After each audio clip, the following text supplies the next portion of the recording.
Good morning friends, स्वागत है आप सभी लोगों का ज्ञानपुर यूट्यूब चैनल पर। तो आज है 24 अप्रैल और हम डेली बेसिस पर जो भी करंट अफेयर्स डिस्कस करते हैं और आज भी हम उसी टाइप के करंट अफेयर्स आप लोगों के लिए लेकर आए हैं। तो मोस्ट इंपॉर्टेंट करंट अफेयर्स की क्लास होने वाली है आप सभी लोगों के एग्जाम्स के लिए। तो आप लोगों से रिक्वेस्ट है कि वीडियो को प्लीज़ पूरा अंत तक देखिएगा। अगर आप लोगों ने अभी तक चैनल को सब्सक्राइब नहीं किया है तो चैनल को सब्सक्राइब भी कर लीजिए और ज़्यादा से ज़्यादा अपने दोस्तों में इसे शेयर भी कीजिए। तो चलिए आज के सेशन की हम शुरुआत करते हैं बिना किसी देरी के। तो दिया हुआ है यहाँ पे फर्स्ट क्वेश्चन, जो कि होता है ओडिशा उच्च न्यायालय के मुख्य न्यायाधीश किसे नियुक्त किया गया है। तो मोहम्मद रफीक जो हैं इन्हें ओडिशा उच्च न्यायालय के मुख्य न्यायाधीश के पद पर नियुक्त किया गया है, यानी ऑप्शन नंबर बी यहाँ पे बिल्कुल करेक्ट हो जाएगा। अब देख लेते हैं इससे रिलेटेड कुछ इंपॉर्टेंट स्टैटिक्स पॉइंट के बारे में। तो यहाँ पर बात की गई है ओडिशा राज्य के बारे में। तो आप लोगों को ओडिशा राज्य से संबंधित कुछ ऐसे फैक्ट्स हैं जिनकी जानकारी आप सभी को होनी चाहिए। तो सबसे पहली बात तो ओडिशा स्टेट की राजधानी क्या है, तो यहाँ की राजधानी भुवनेश्वर हो जाती है। मुख्यमंत्री की बात कर लेते हैं तो नवीन पटनायक जो कि बीजू जनता दल पार्टी से हैं, यहाँ के मुख्यमंत्री हो जाते हैं। गवर्नर की अगर बात करें तो गणेशी लाल जी यहाँ के गवर्नर हो जाते हैं। और जो उड़ीसा राज्य है इसके 5 पड़ोसी राज्य हैं। कौन कौन से हैं, तो पश्चिम बंगाल हो गया, झारखंड, छत्तीसगढ़, तेलंगाना और आंध्र प्रदेश, इसके 5 पड़ोसी राज्य हो जाते हैं। नेक्स्ट पॉइंट यहाँ पे दिया हुआ है उड़ीसा में लोकसभा की सीटों के बारे में। तो उड़ीसा राज्य में 21 सीटें हैं लोकसभा के लिए। राज्यसभा की अगर बात कर लेते हैं तो 10 सीटें यहाँ पे राज्यसभा के लिए हैं। विधानसभा के लिए यहाँ पे 147 यानी 147 सीटें यहाँ पे विधानसभा के लिए है। ठीक है ना, चीज़ें यहाँ पे आप लोगों को क्लियर हुई होंगी। अब बढ़ते हैं आगे और भी कुछ इंपॉर्टेंट पॉइंट्स को हम डिस्कस करते हैं। तो उड़ीसा राज्य में जो है चिल्का झील है, जो कि विश्व की सबसे बड़ी खारे पानी की झील है और यह लैगून झील भी है। मोस्ट इंपॉर्टेंट क्वेश्चन है, कई बार आप लोगों के एग्जाम्स में यह रिपीट होता है। नेक्स्ट पॉइंट दिया हुआ है यहाँ पे, भारत का सबसे लंबा बांध हीराकुंड बांध है, यह उड़ीसा के महानदी पर स्थित है। तो ये क्वेश्चन भी आप लोगों के एग्जाम्स में बनता है। नेक्स्ट पॉइंट यहाँ पे दिया हुआ है अब्दुल कलाम द्वीप, जिसे पहले व्हीलर द्वीप कहते थे, इसका अभी नामकरण कर दिया गया है अब्दुल कलाम द्वीप, अब इसे इस नाम से जानते हैं। यह कहाँ पे है, तो यह भी आपके ओडिशा तट पर स्थित है। तो चीज़ें आप लोगों को यहाँ पे ओडिशा राज्य से जो भी मोस्ट इंपॉर्टेंट फैक्ट्स बन सकते थे यहाँ पे बता दिया गया है। अब बढ़ते हैं नेक्स्ट क्वेश्चन की ओर। नेक्स्ट क्वेश्चन यहाँ पे दिया हुआ है, हाल ही में विश्व पुस्तक एवं कॉपीराइट दिवस यानी world book and copyright day कब मनाया गया है। तो यह मनाया गया है 23 अप्रैल को, यानी ऑप्शन नंबर यहाँ पे डी बिल्कुल करेक्ट हो जाएगा। अब देख लेते हैं कुछ इंपॉर्टेंट पॉइंट्स को इससे रिलेटेड, है ना। तो दिया हुआ है यहाँ पे इस दिवस का मुख्य उद्देश्य क्या होता है, क्यों मनाया जाता है यह डे। तो इस दिवस को मनाने का मुख्य उद्देश्य जो है पुस्तकों के प्रति लोगों में जागरूकता बढ़ाने के लिए, और हर वर्ष 23 अप्रैल को विश्व पुस्तक व कॉपीराइट दिवस मनाया जाता है। तो इस दिवस को मनाने की घोषणा किसके द्वारा की गई थी, तो यूनेस्को के द्वारा इस दिवस को मनाया जाता है। अब बात कर लेते हैं यहाँ पे यूनेस्को के बारे में, चूंकि ये मोस्ट इंपॉर्टेंट टर्म है और यहाँ से क्वेश्चंस आपके एग्जाम्स में अक्सर बनते हैं। तो सबसे पहली बात तो आप लोगों को यहाँ पे यूनेस्को के फुल फॉर्म के बारे में पता होना चाहिए। तो यूनेस्को के फुल फॉर्म की बात करेंगे तो हो जाता है United Nations Educational Scientific and Cultural Organization. ये आपका यूनेस्को का फुल फॉर्म हो जाता है, जिसे हिंदी में संयुक्त राष्ट्र शैक्षिक, वैज्ञानिक एवं सांस्कृतिक संगठन भी कहते हैं। स्थापना कब की गई थी यूनेस्को की, तो 4 नवंबर 1946 यानी 1946 में इसकी स्थापना की गई थी। मुख्यालय कहाँ पर है यूनेस्को का, तो इसको मुख्यालय जो होता है वो हो जाता है पेरिस यानी फ्रांस में। अध्यक्ष कौन है, तो आंद्रे अजोले इसके अध्यक्ष हो जाते हैं। आई होप कि यूनेस्को से रिलेटेड जितने भी स्टैटिक और मोस्ट इंपॉर्टेंट पॉइंट्स थे आप लोगों को यहाँ पे बताया गया है। अब बढ़ते हैं आगे और यहाँ पे नेक्स्ट क्वेश्चन आपका दिया हुआ है, फेसबुक ने सुपर ऐप बनाने के लिए किस भारतीय कंपनी के साथ समझौता किया है। तो रिलायंस के साथ यह समझौता कर लिया गया है ना। तो यानी ऑप्शन नंबर सी बिल्कुल करेक्ट हो जाएगा। तो फेसबुक ने सुपर ऐप बनाने के लिए रिलायंस के साथ, जो कि एक भारतीय कंपनी है, समझौता कर लिया है। अब इंपॉर्टेंट पॉइंट्स को हम यहाँ पे करेंगे डिस्कस, जो कि यहाँ पे हो जाता है रिलायंस और फेसबुक के इस सुपर ऐप से डिजिटल पेमेंट हो गया, सोशल मीडिया, गेमिंग हो गई और बैंकिंग हो गया, होटल की बुकिंग करना और रेलवे बुकिंग जैसी बहुत सारी क्रियाएं यहाँ पे यानी काम को किया जाएगा, है ना। अब बात कर लेते हैं यहाँ पे फेसबुक के बारे में। तो फेसबुक जो कि आप लोगों को सभी पता है, जैसा कि सभी लोग फेसबुक आजकल यूज कर ही रहे हैं, तो ज़्यादा कुछ नहीं, लेकिन आप लोगों को यहाँ पे इसके बारे में इतना ज़रूर जान लेना चाहिए कि इसकी स्थापना कब की गई थी। तो इसकी स्थापना यानी इसकी शुरुआत 2004 में इसकी शुरुआत की गई थी। अगर हेडक्वार्टर यानी मुख्यालय की बात कर लेता है तो कैलिफोर्निया यूएसए में इसका मुख्यालय है। सीईओ कौन है? तो मार्क जुकरबर्ग इसके वर्तमान समय में सीईओ हो जाते हैं। दोस्तों यहाँ पे सीईओ एक टर्म आया हुआ है, तो आप लोगों को इस टर्म के बारे में क्लियर होना चाहिए। सीईओ का फुल फॉर्म होता क्या है? तो इसका फुल फॉर्म होता है चीफ एग्जीक्यूटिव ऑफिसर। ठीक है, चीज़ें क्लियर हुई होंगी। अब बढ़ते हैं आगे। नेक्स्ट क्वेश्चन हमारा यहाँ पे दिया हुआ है, हाल ही में फार्मूला 1 स्पोर्ट्स चीन वर्चुअल ग्रैंड प्रिक्स चैंपियनशिप किसने जीता है? तो यह जीत लिया है चार्ल्स लेक्लर ने। तो यानी ऑप्शन नंबर यहाँ पे बी बिल्कुल करेक्ट हो जाएगा। अब देख लेते हैं इससे रिलेटेड कुछ इंपॉर्टेंट पॉइंट्स के बारे में। तो पहले स्थान पर चार्ल्स लेक्लर और दूसरे स्थान पर कौन है? तो क्रिश्चियन लुंगार्ड हैं। कौन? तो क्रिश्चियन लुंगार्ड हो जाते हैं। जबकि तीसरा स्थान किसने प्राप्त किया है? तो जॉर्ज रसेल ने जो है तीसरा स्थान प्राप्त किया है। अब बढ़ते हैं नेक्स्ट क्वेश्चन की ओर। नेक्स्ट क्वेश्चन हमारा यहाँ पे हो जाता है, राष्ट्रपति रामनाथ कोविंद के नए सचिव कौन बने हैं? तो कौन बन गए हैं? तो कपिल देव त्रिपाठी, यानी ऑप्शन नंबर ए बिल्कुल करेक्ट हो जाएगा। तो राष्ट्रपति जो हैं हमारे रामनाथ कोविंद जी, उनके नए सचिव यानी सेक्रेटरी कपिल देव त्रिपाठी को नियुक्त किया गया है ना। बस दोस्तों, अगर अभी तक आप लोगों ने ज्ञानपुर यूट्यूब चैनल को सब्सक्राइब नहीं किया है तो इसे अब सब्सक्राइब भी कर लीजिए और ज़्यादा से ज़्यादा अपने दोस्तों में शेयर कीजिए। अब बढ़ते हैं नेक्स्ट क्वेश्चन की ओर। नेक्स्ट क्वेश्चन यहाँ पे हो जाता है, विश्वनाथ समंदर को किस उच्च न्यायालय के मुख्य न्यायाधीश नियुक्त किया गया है? तो विश्वनाथ समंदर को जो है मेघालय उच्च न्यायालय का मुख्य न्यायाधीश जो है नियुक्त किया गया है, यानी ऑप्शन नंबर यहाँ पे भी बिल्कुल करेक्ट हो जाएगा। अब देख लेते हैं कुछ इंपॉर्टेंट पॉइंट्स के बारे में मेघालय राज्य से रिलेटेड, चूंकि क्वेश्चन से मेघालय राज्य के बारे में पूछा गया है ना, तो आप लोगों को इसके बारे में पता होना ही चाहिए।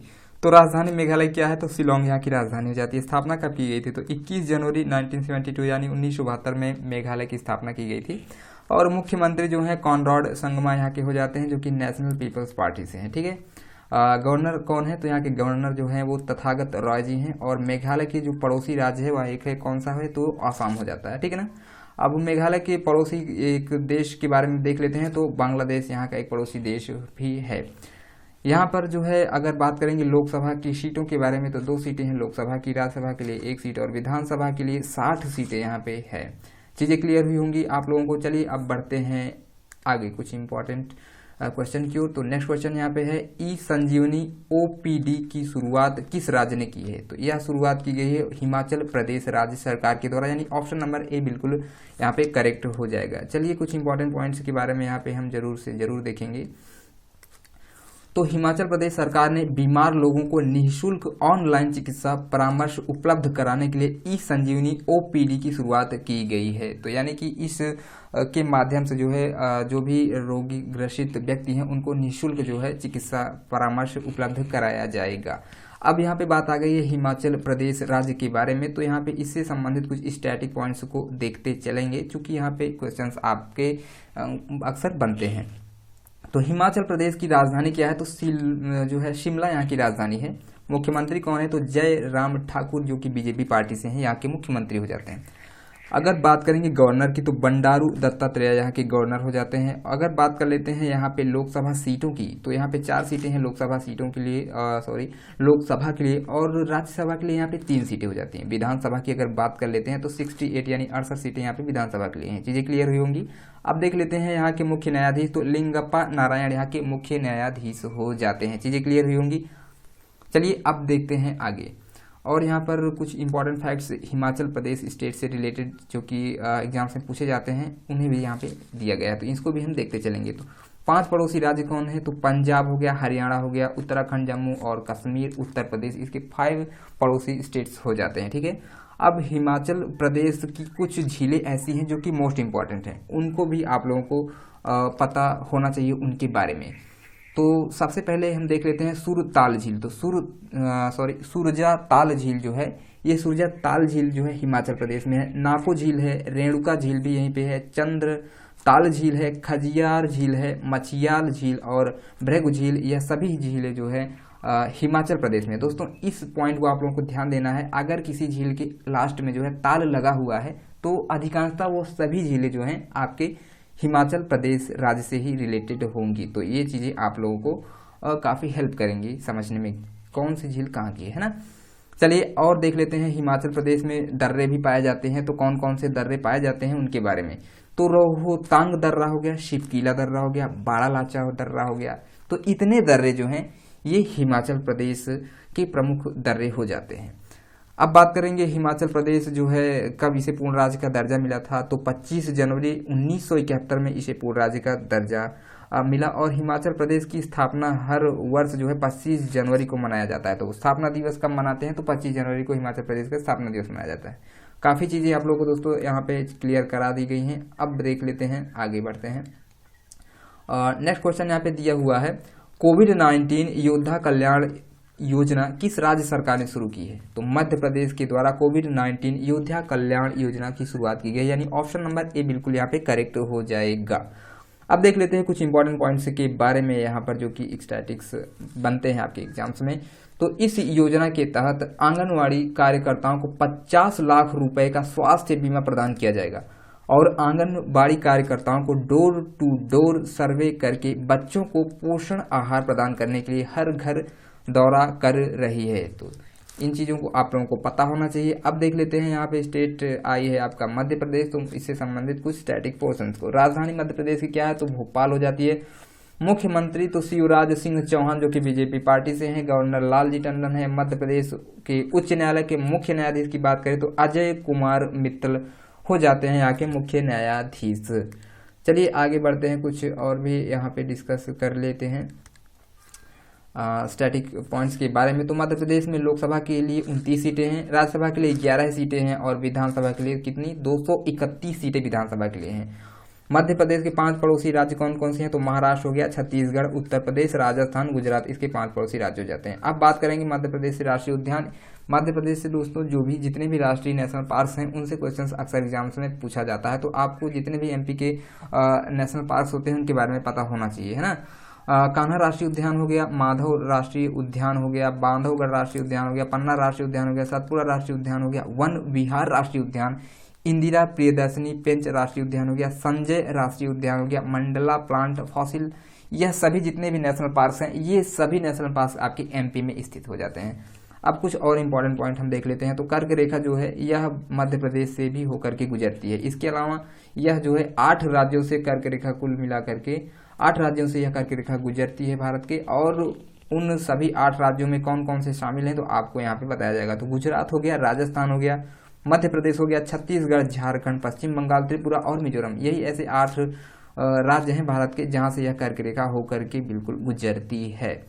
अब चलिए देखते हैं नेक्स्ट क्वेश्चन की ओर। नेक्स्ट क्वेश्चन यहाँ पे दिया हुआ है, हाल ही में किस आईआईटी ने high speed magnetic random access memory यानी हाई स्पीड मैग्नेटिक रैम या रैंडम एक्सेस मेमोरी विकसित किया है।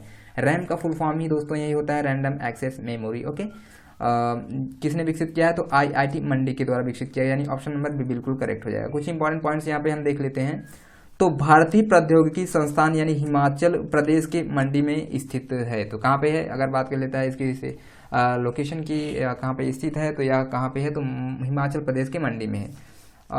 आईआईटी मंडी यानी आईआईटी का फुल फॉर्म यहाँ पे देख लेते हैं तो इंडियन इंस्टीट्यूट ऑफ टेक्नोलॉजी मंडी हो जाता है आईआईटी मंडी का फुल फॉर्म, जिसे हिंदी में भारतीय प्रौद्योगिकी संस्थान मंडी भी कहते हैं। चलिए आगे बढ़ते हैं नेक्स्ट क्वेश्चन की ओर। नेक्स्ट क्वेश्चन है हमारा यहाँ पे, हाल ही में ग्राहकों के लिए वॉयस बैंकिंग सेवा किस बैंक ने लॉन्च की है। तो आईसीआईसीआई बैंक के द्वारा यह सेवा लॉन्च कर दी गई है, यानी ऑप्शन नंबर ए बिल्कुल करेक्ट हो जाएगा। कुछ इंपॉर्टेंट पॉइंट्स यहाँ पे डिस्कस कर लेते हैं। तो आईसीआईसीआई बैंक के जो ग्राहक होते हैं वे अपने खाते में बकाया क्रेडिट कार्ड और अन्य जानकारी अब हासिल कर सकेंगे। आईसीआईसीआई बैंक के बारे में बात कर लेते हैं। तो फुल फॉर्म आईसीआईसीआई का होता है industrial credit and investment corporation of India, ये आपका आईसीआईसीआई का फुल फॉर्म हो जाता है। मुख्यालय कहाँ पर है आईसीआईसीआई बैंक का, तो मुंबई में इसका मुख्यालय है। एमडी एंड सीईओ की बात कर लेते हैं तो संदीप बख्शी जी इसके एमडी एंड सीईओ हो जाते हैं, ठीक है ना। चलिए आगे बढ़ते हैं नेक्स्ट क्वेश्चन की ओर। नेक्स्ट क्वेश्चन है यहाँ पे, किसने एक्टिविटी करो ना थीम के साथ ऑनलाइन प्रतियोगिता आयोजित करने की घोषणा की है। तो लद्दाख के द्वारा यह प्रतियोगिता आयोजित करने की घोषणा कर दी गई है, यानी ऑप्शन नंबर यहाँ पे बी बिल्कुल करेक्ट हो जाएगा। देखते हैं कुछ इंपॉर्टेंट पॉइंट्स के बारे में जो कि आपके एग्जाम्स के लिए इंपॉर्टेंट होते हैं। तो लद्दाख जो है लद्दाख शासित एक तरह का प्रदेश है और कोरोना वायरस के कारण लगे लॉकडाउन के दौरान छात्रों में क्रिएटिविटी बनी रहे और छात्र अच्छे से जो है कामों में बिजी रहकर कुछ ना कुछ सीखें और इसीलिए एक्टिविटी करो ना थीम के साथ ऑनलाइन प्रतियोगिता जो है आयोजित करने की घोषणा कर दी गई है।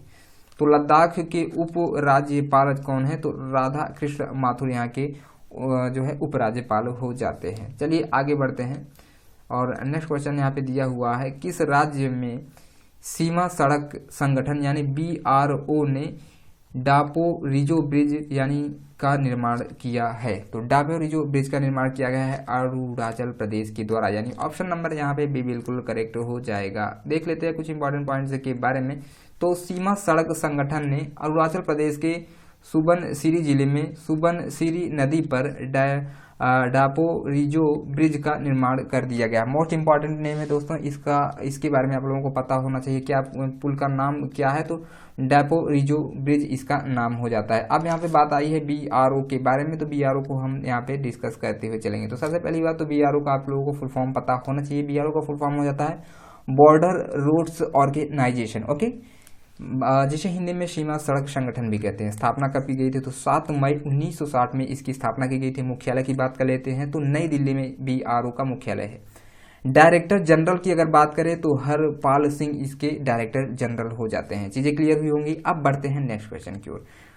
नेक्स्ट क्वेश्चन से बढ़ने से पहले यहाँ पे और भी अरुणाचल प्रदेश के रिलेटेड कुछ स्टैटिक पोर्शंस को भी यहाँ पे डिस्कस करते हुए चलेंगे आगे। तो अरुणाचल प्रदेश की राजधानी की अगर बात करें तो ईटानगर यहाँ की राजधानी है। मुख्यमंत्री पेमा खांडू जो कि BJP पार्टी से हैं। गवर्नर की बात कर लेते हैं तो BD मिश्रा जी हो जाते हैं। 3 पड़ोसी देश कौन कौन से हैं? तो भूटान, चीन, म्यांमार जो है इसके 3 पड़ोसी देश हैं।